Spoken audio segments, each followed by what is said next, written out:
What is up, Waffle Gang? I do hope you are well. My name is Mark, and today we're covering some r/ProRevenge. It's been a while since we covered this sub. If you are new here, please consider hitting that like, that subscribe, and maybe that notification bell too. And let's just slide straight into today's stories. Much love, guys. Now, our first story is titled, How Fast Was the Heathen Going When He Backed Into Your Father? Cross-posted from Malicious Compliance. I'm not sure this strictly could be called pro-revenge, but then I wasn't sure it could be called malicious compliance, but it was well received and suggested to cross-post it here. If this was a mistake, just let me know and I'll remove it. Also, I'm going to be deliberately vague about places and exact dates for the reasons that will be apparent shortly. Any and all dialogue is to the best of my memory and probably sounds a lot cleverer than it really was, but isn't that always how one remembers these things? Background, this was back in the 1990s. I'd recently been medically retired from the military and was attending college in Texas. My wife was working in her chosen field while I did my level best to decide what I wanted to do with the rest of my life. Anyway, one day I left the campus, going around the backside to avoid the traffic. I was heading over to pick my wife up for lunch and ended up sitting behind another car at a stop sign. The car in front of me was a brand new Chevy, one of their little sexy models, the actual trade name escapes me at the moment, in candy apple red, being driven by a fairly new blonde, also a little sexy model, whose name will also slip by unuttered. I sat, an old sailor in an old pickup, just listening to the radio and thinking about lunch, when the Chevy drove into the intersection and then stopped. I didn't think anything of it, so I hadn't done more than put my hand on the gear shift in preparation of pulling up, when suddenly, with a suitable squeal of a tyre, the Chevy shot back at me. I slapped the shift into reverse but was too late. The little Chevy smashed into the front of my truck, doing around 25 to 30 miles per hour. After a second, I cut my engine, got out of the cab and walked round to the front of my truck. The good news was that I could see that I wasn't going to have to worry about the loose belt squeal anymore. The bad news is that the front of my little pickup was pretty much totaled. Grille drove back into radiator, water all over the pavement, headlights smashed. I bent down and noted that there seemed to be an oil leaking as well. With a sigh of total incomprehension, I walked further up to the passenger door of the little red Chevy and its blonde driver. I was pissed, but not enraged. I guess I was still trying to figure out exactly what had happened and why she'd end up stopping in mid-turn and put it in reverse like that. I looked through the tinted window and she was on the phone, talking agitatedly to someone. With all the cell phone silliness I'd seen since leaving the military, seeing her yapping on one really didn't surprise me. Although, had I thought about it, I should have wondered who exactly she was calling. Instead, I tapped on the window and she turned a bland face to me, then screamed into the phone loud enough to penetrate the glass, "Oh my god, he's got a tyre iron!" Oh, what a rubbish accent. Naturally, I spun around and looked behind me. Then the nickel dropped. I turned in a slow circle and noted that there were no businesses, houses or apartments in view, nor was anyone on the sidewalks or walking down the roads. For that matter, the only traffic was several blocks away in any direction. Her little car was sitting at the stop sign almost exactly where it had been when I pulled in behind her. I stepped back and looked at our vehicles. Yep, it looked for all the world as if I'd rear-ended her. Damn, the little bitch had set me up. I quickly walked back to my truck, thinking as fast as I could. Any minute now, a police car was going to show up, called by the little blonde, expecting to find a crazed man with a tyre iron, and I dearly needed to not be that man. I pulled my tyre iron out from behind my seat and threw it as far as I could into the nearby field, then jumped back into my truck. It was a slim chance, but it was the only hope I had. I made sure the truck was in reverse, then belted myself in, slammed my face into the steering wheel, opened my door, and heard sirens not too far away, and half slumped out the open door at an uncomfortable angle. I went limp just as the police car screeched to a halt. I ignored the policeman screaming at me to get out of the truck, trusting that my limp body would not move him to open fire. He finally edged his way over, noticed the bloody nose, tugged at an eyelid. I made sure my eye was well rolled up, and let me drop back into position. I stayed limp while he checked on the blonde, who was near hysterical with fright over the lunatic with a tyre iron. Until she saw me, that is. I'd hoped that her rear view mirror was as off as it looked, or that she'd be too involved with concocting her own story to notice what I was doing. At seeing my body hanging limply below the driver's door of my truck, she stammered to a halt. A second set of sirens had been getting closer and the policeman told the now silent blonde to stay in her car. A few seconds later, someone cut me out of my seatbelt and laid me on the ground. A competent set of hands checked my vitals, and within a few seconds, a harsh, demanding smell flooded my clotted nose. I fought it for a few seconds and made a pretty good display of a man coming round after having been knocked out. I immediately made to throw myself to the side and stopped, half being restrained and half staring widely around me to see what had happened. The medic sat back when I sat up, looked at the front end of my truck and moaned, "What the fuck did that idiot do to my truck?" He told me to lie back down and started asking me professional questions about where I hurt and could I feel my toes and all that crap. Every few seconds, I'd look back at the wreck and mutter about the idiot backing up like that and what the hell had she been smoking. Little bits of angry stuff. The policeman, having gotten the blonde statement, walked over and asked me if I felt up to talking. I said I felt fine, just a little sore. The medic okayed it and helped me to my feet. I gave the officer my license and proof of insurance and included my retired military ID card. Then sat on the front seat and, as if I just noticed, asked what happened to my seatbelt. He explained that I had to be cut out of it, and I shrugged. Just another item for his insurance company to pay for, I guess. What the hell was his story, officer? Why did he back up that way? The policeman looked sharply at me and asked what I meant. I described exactly what happened, but concealing the fact that I knew it was a female driving the Chevy and kept referring to her as him. After I got done, he finished writing it all down. He asked if I had any proof. Proof? What do you mean, proof? I frowned at him, then let my jaw drop a bit. Hey, wait a minute, you ain't telling me that guy, that idiot is saying that I did this, are you? He admitted that the other driver's story is that I rear-ended her, not him, and then threatened her with a tire iron. I frowned again and informed him that I didn't have a tire iron and that it was sitting in the garbage of my house a couple of hours away. I moved aside as he searched the cab of my truck and caught a lucky break when he noticed, without me having to point it out to him, that my truck was still in reverse. He got out my cab, frowning, then asked me to stay where I was and walked up to the Chevy. He then asked the blonde to step out of her car and, when she had done so, leaned into the open driver's side door. After a few seconds, he stood back up and asked the girl to repeat her statement of what happened.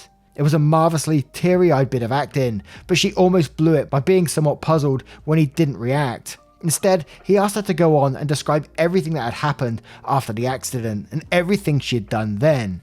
She backed down from the tire iron story, saying it might have been simply a reflection on her window, but insisting that I'd at least beaten on her window and I'd simply been putting on an act for their benefit. The policeman looked over at the medic, who slowly shook his head. Years of doing search and rescue might not have done much good for me, physically, but I sure as hell know what an unconscious man acts like. The policeman then asked if she had tried to drive away or she immediately shut off her engine. She said that the engine had died and, no matter what lies I'd said, that she never tried to leave the scene of the accident. The policeman nodded once and asked the medic to step over. He then asked the medic to sit in the Chevy and confirm it was in reverse. I love smart people. I didn't even have to suggest he'd check. When I saw the little blonde, she was honestly crying. She was also handcuffed and being driven away, arrested for making a false police report, some legal mumbo jumbo about trying to run a con, and my favourite part, assault and battery. Once she realised she had blown it, about the same instant she was handcuffed, she started weeping and explaining that she didn't have the money for the payments on the car, and that her only option was to fake an accident, but I'd been faking too, and hadn't been injured. You gotta believe me, she wouldn't lie about that. I signed my name to an almost letter-perfect statement of events over at the police station, being careful to never mention in my own statement about how my nose got banged up or how I ended up unconscious and hanging out the door. The arresting officer's report, as well as the EMTs, had already noted that it appeared that I'd either been partially ejected by the impact or might have been trying to get out of the truck at the last moment. I've always believed that one should never sign one's name to a false statement. Wisest in the long run, don't you think? Turned out that her car insurance was good, however, and they paid for my little pickup's repair. The damage wasn't as bad as it originally looked, thank God. A little front end work, a new radiator, and assorted other dinged or dent gizmos. A little cosmetic surgery to make her outside look right once more. Hell, the mechanic is even going to toss in a full overhaul, including fixing that damn fan belt.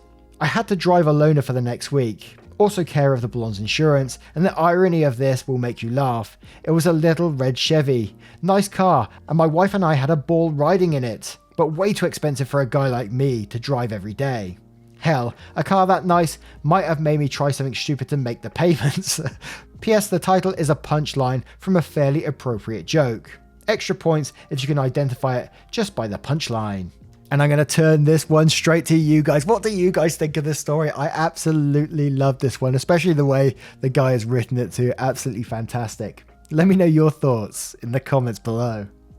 And our next story comes from Snittle, besting a travel insurer. In 2013, my dad passed away while my brother and I were on our own independent international adventures. I was in Spain and my brother was in Canada, and we needed to get back to Australia. My travel insurance was dodgy but eventually paid out after a few complaints, which is pretty standard practice. My brother tried to claim $9,000. He could only get one emergency seat on a bunch of connecting flights, and with that, and his flight back after the funeral etc. and other cancellations, it all added up. Shock horror, his claim was rejected. Back then, there wasn't an industry body that dealt with travel insurance companies, or if there was, we had no idea what it was. So my bro went through the usual hurdles involved with the appeals and complaints process. Eventually, they told him that his claim for $9,326 was rejected and their determination was final. So back then, companies didn't really have Twitter handles, especially not insurance companies. So my bro, Ever the Troll, created a Twitter handle in the insurance company's name, complete with their official logo. He set out quickly gaining thousands of followers and legitimately began answering their questions with truthful, albeit quite negative responses. Things like, the question, my daughter and I want to travel to Paris. What insurance cover would you recommend? The answer from the brother, we would recommend you take the premium for our comprehensive cover and burn it. We don't like to pay out for any insurable event because it upsets our shareholders. Have fun in Paris, etc, etc. The insurance company got wind of this and sent him a cease and desist letter. My brother counteroffered with a contract for the company to purchase the Twitter account and 2,500 potential customers for the very reasonable price of $9,326. They agreed. And our next story is from Actually a Paladin.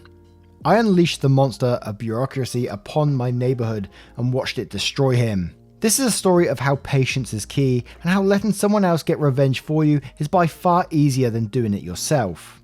The setup. I live in one of those doubled up houses where they build two houses adjacent to each other with mirrored layouts, so we share a wall but otherwise are completely separate. For years, the house next to me belonged to a nice old lady who you never really noticed or had any trouble with. When she died and the house was resold, the troubles began. The target is someone who I will refer to as Jack Sparrow, for reasons that will become clear later. Jack owns a sizable construction business, does some real estate on the side. He buys the house and rents it to a bunch of foreign construction workers that work for his business. I say foreign because it is relevant to the story. There are rumours Jack is doing some shady stuff to have these work for him dirt cheap, by claiming that they are national workers in their native country and paying them according to that wage, and not the much higher wage of my country. Not exactly on the up and up. Possibly unreported labour as well. Anyways, he stuffs 4 to 6 people in the said house for them to live while they work here. Now, I do not have anything against foreign construction workers, but these guys living next door have two traits and they are very problematic. They are extremely loud and do not give a fuck about anyone else. We're talking non-stop music and partying starting Thursday evening and throughout the entire weekend, until they leave at 5 AM Monday morning to go to work. Seriously, I don't know how or when they sleep. It is literally non-stop. We're talking I'm wearing headphones but still cannot hear my own sound over their music, how loud it is. Since it would appear they've designated the living room adjacent to the shared wall as the party room where the fun happens. At first, I do the neighbourly thing and just suck it up, thinking it's just one party, just one weekend. After the third one in a row, I go over to ask them to turn it down, since you know, night disturbance is technically illegal to blast music this loud, hearable on the street and across the street by my other neighbours who have also complained. I'm met with a half-hearted, so sorry, we'll fix. Except nothing changes. I go over several more times, each time angrier, each time met with, but it's not loud. If I can hear your music in my own house over my own TV and music, I would say that is in fact too loud. I contact Jack, since he is their landlord, and explain the situation, after which I'm met with an abrupt, sorry, not my fucking problem. Basically, Jack told me to get fucked. So I involve police and call them every time things get out of hand. After about a dozen calls, sometimes even twice in the same night, it is clear that even regular police interference doesn't help the situation. I should mention that I am a lawyer, so I know what the next legal steps are. I also know that other than a token paper from a judge saying their music is too loud, I'm not really going to get anything. Things would, like they already sometimes had, become a cat and mouse game where they would blast their music extremely loud to piss me off or to wake me up for a few brief moments, so that by the time I could get proof or the police show up, there would be no music. I'm deadlocked with my only further option being pretty useless and a waste of time. At this point I'm biding my time and just waiting till something changes. I'm not saying that I condone people who bludgeon their neighbour to death with a rusty pipe, but I do somewhat understand what would drive someone to that point. The mistake. One day, I'm at home and I notice quite a lot of ruckus next door, more than usual. Suddenly, I see through my garden window that a wall is being partially torn down. You see, sometime over the years, the neighbours had built a small adjacent side building adjoining the main house. It was right on the border between us, and when the gardens were being refenced, the wall was used as a divider to save on fencing. Said wall was now in the process of having its top part ripped off by a crane. I was not informed of any of this, which, while not technically needed, would have been the nice thing to do. I go take a walk to see if I can look at what we're doing, and see that they're torn down the entire side building. The remaining wall between our gardens is the only part that is kept intact, and even then, not the top part. Being a lawyer, and specifically a construction permit lawyer, I know two things. Shit like this is not allowed without pre-approved permit from the city. There is no way in hell they have said permit. As I would have seen the application for it, I regularly have to check the online, public accessible by everyone, application to see what permits are being applied for my job, and I do tend to look over my own area, just so I can keep up with what is being planned in my area. This is it, the moment I've been waiting for. The situation has changed and the time has come to exact revenge. A quick email sent to municipal authorities lets me do my civic duty of reporting a potential crime, the fact that someone is building or demolishing shit without a permit. Since it's a simple report, no response happens since I'm not an official victim or anything yet. Since no further construction happened for a few days and everything was removed, I assume that was that, and they would only tear down the side structure since it was starting to fall apart due to age. Neighbours have moved all their stuff that was in said building onto their lawn and haphazardly covered it with a tarp. The next week, more construction materials are being delivered and construction starts. I send a new email to the city services with new pictures saying that apparently there is more planned and that I hope they undertake the appropriate action. Instant response less than an hour later. They called Jack after the first time to inform him that what he was doing required a permit, and he had assured them that he didn't know that. BS, he's in construction, of course he knows, and that he would stop construction and request a permit. They called him again after my email, reprimanded him for not following his earlier promise and said he would shut it down. I happened to be working from home that day and had to stop myself from waving to the construction crew as they left.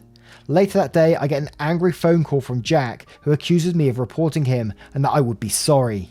He would come after me for the damages for his delays. I respectfully inform him that even if I reported him, reports are in my name but not published and anonymized in later files. I wouldn't have done anything wrong because from the looks of it, he didn't have a permit and should have known that before he started working illegally without one. I end the call before I start to sound too happy with things. Jack at this point, no idea what I have initiated with this. Here's Jack Sparrow, and I've just rung the bell that awakens the Kraken that will destroy him. He just doesn't know it yet. The Kraken. You see, there is good reason why most people consult an expert or a lawyer when they want to apply for a permit. The rules involved are so convoluted and needlessly complex that navigating them as a non-professional is extremely hard and time-consuming, and a single mistake can torpedo your entire case, forcing you to do it all over.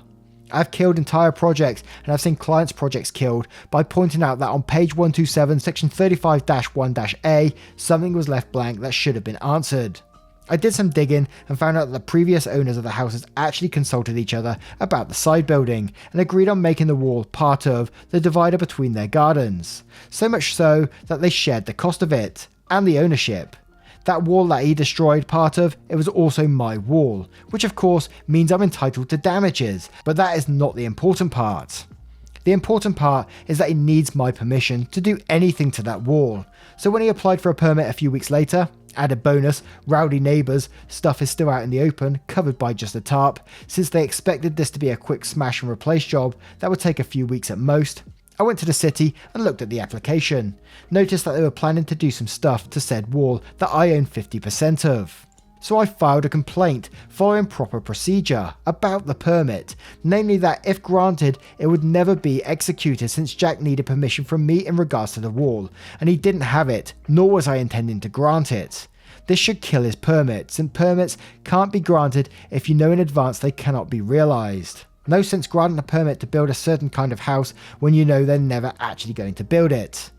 Now Jack was a bit of a smooth talker and a construction entrepreneur.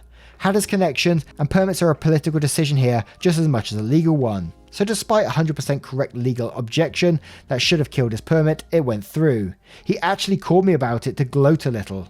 No worry, one can appeal a permit in my country. The only requirement is that you pay a €100 fee, which I gladly paid. The appeal instance is a subnational instance and does not care one bit about Jack's political ties or the half-hearted bullshit that the city officials wrote to justify granting the permit in spite of the concerns I raised. They terminate his permit without any hesitation on the aforementioned legal grounds. Jack sees his permit blocked until he fixes the issue, which he can't, because I'm not really inclined to agree with his plans for our wall, you see. At this point, going through 2 lengthy procedures, it has been over 7 months. The neighbours have an unfinished construction project in their yard the entire time, forced to store their stuff elsewhere, something that was always supposed to be a temporary thing for a few weeks while we build, turned into something that was taking months with no end in sight. But wait, there's more. The above was the administrative part of the matter, him getting the permit. Now, doing the construction work without permit is also a criminal offence, and of course my report got passed around the appropriate instances, so now Jack was also the subject of a criminal procedure for construction offence. Not only did he risk fines and jail time, he was a construction business and used his own construction business for the work he did on the property, so his company was also on the hook. And one of the sentences that can be given these types of crimes is to be prohibited to do construction or construction related activity as a business, either permanently or temporarily. Not only was he personally on the line, his entire business was as well. During this debacle, Jack tried to sell the property. This didn't go too well because of a few reasons.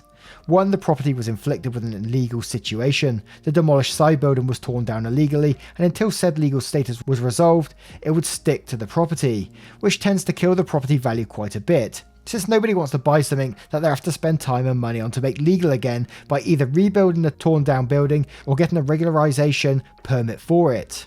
Made even worse by the fact that he applied for said permit and had it denied, so he couldn't even claim that said permit would be super easy to get. Secondly, Jack has never intended to sell the property in its current state. What he, as I now know, has done in the past is buy cheap old houses like the one next to me. He puts some of his crew in it who can't complain about the subpar accommodation. They trash the place because they don't care, and he lets them. Then when the place is done, he tears it down and sells it to a developer or develops it himself. However, due to his construction crime and the accompanying status for the property, step 2 was not an option. He couldn't renovate it the way he needed it to be. Small renovations would not be enough, because covering the crime was always a requirement in any permit he would request for the building, and because of me, he couldn't cover it. Couldn't sell it either because the place was trashed, and any developer looking at it would dip out when they realised there was a construction issue and a vocal neighbour who would oppose anything big that they would try to do there. Lots of easier properties to develop than that one. In conclusion, anyway, that is where we are today. Jack is staring down the barrel of a criminal court procedure that is about to happen, where he is risking his business and livelihood. His existing projects also gather special attention from city services now, since he is now outed to them as someone who cuts corners on permits and regulations. He cannot really sell the property unless he cuts a massive loss, since its current state is absolutely trashed. He cannot develop it or sell it to a developer because all development plans involve the adjoining wall, which he cannot use in big ways unless he gets my permission. The rowdy neighbours are stuck living in a smaller house than what they had, in a place they trashed but cannot really be renovated or fixed in the major way that it needs. They have quietened down a lot, possibly because Jack blames them for his current situation, which isn't wrong I suppose. I've awakened the Kraken and it set off on Jack Sparrow and it utterly ruined him, and the best part is I had to do very little to do it. All I really did was nudge the abomination that is municipal bureaucracy and point it in its direction, and they did the rest. I could tell you that he called me to complain and even beg about letting him use the wall the way he needs to do it, so that he can get on with his business and fix the issues, and use them to show his good faith in court in the criminal procedure, that he was losing money and customers over this and was in danger of losing his entire business. And then I smugly replied with, "Not my fucking problem." But he didn't, so for now, we just have to imagine that he did.